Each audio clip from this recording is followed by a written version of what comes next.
They turn their attention to the Raiders, this being the Dolphins, and potentially a clash with maybe a future player for them, the Dolphins. Jack Wighton this weekend. There'll be a lot of discussion surrounding that. They are one of the potential suitors if he is to leave Canberra.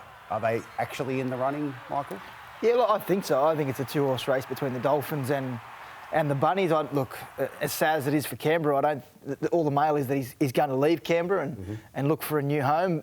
The Dolphins and Rabbitohs are both confident.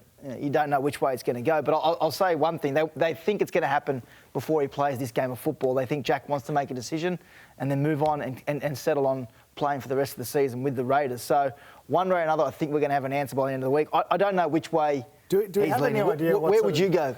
Well, I'd go to South. I think that's a bit hard on Wayne Bennett and everything he can do and what he's doing with them at the moment. I think South are ready to win a premiership, if not this year, certainly throw Jack Wighton in there very, very soon. But what sort of money can South? They've got a pretty star-studded side. What sort of money can they offer him compared to the Dolphins, who haven't really got a marquee player? That's the difference. I think to me, I would imagine that the money at the Dolphins is going to be significantly Well, the talk is around more. 800,000 at South Sydney, and then potentially increasing in a couple of years if Cody Walker gives it up. But he's no guarantee to give it up, Cody Walker, the way he's playing at the moment.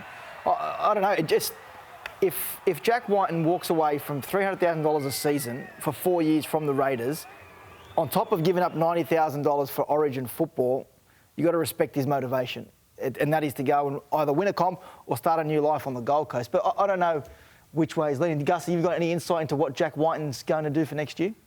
None. Well, what's the average fan think then? What's the average fan think when you've got $1.1 million getting off? Well, this is why Canberra made their offer public. And you go to South Sydney for $300,000 Canberra went and less. registered their offer with the NRL because they didn't want any underhanded tactics from clubs coming in. So they've gone out and registered $1.1 million for 4 years, which is a monster deal. I love that they've done that, though. Yeah. So, I don't know how. I don't know what questions the NRL will ask if he suddenly turns around and says, "Oh no, I want to go and play for them at $800,000 a year."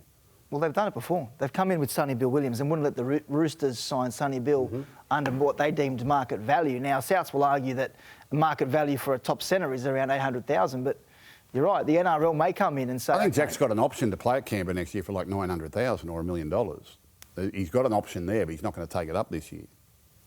So, and they've offered him 4 by 1.1. Yeah. Souths haven't got that sort of money. No. 800 with tops for them. And then the spin-off effect is what happens to the players that are there. Isaiah Tass, he's developed quite well under Jason Demetrio. You'd imagine Campbell Graham hold on to his spot, so someone's got to move on. Even if they have the salary cap space, it's going to... I can't imagine a club side wasting him at centre. I suppose you've got Cody Walker and Latrell. But how big an influence is Latrell on his decision? Oh, they're close friends, I think, and they've got the same management company. Look, I don't know what Jack's motivation is. We haven't heard from Jack about why he wants, or if he wants to leave Canberra. The decision hasn't been made, but there's no doubt if he goes to South Sydney, it'll be the motivation around playing and winning a premiership. Well, that's what I suppose that what everyone's thinking though is when you come out at the start of the year or a month ago and say, I want to test myself on the open market, everyone naturally thinks you want more money. That's what everyone naturally thinks straight away, that if you go to another club for less money, well, people can start scratching their heads. I understand why people start asking questions, but I also understand Jack's point of view. If he genuinely wants to win a premiership, which everyone does, I think South Sydney is probably the best option. How do you think Adam Reynolds feels? I think what happened with Adam Reynolds has been good for both parties. I think he's excelled at the Broncos. I think, and obviously the young bloke Ilias at South Sydney's going pretty well this year as well. Yep. So I think it's worked out good for everyone.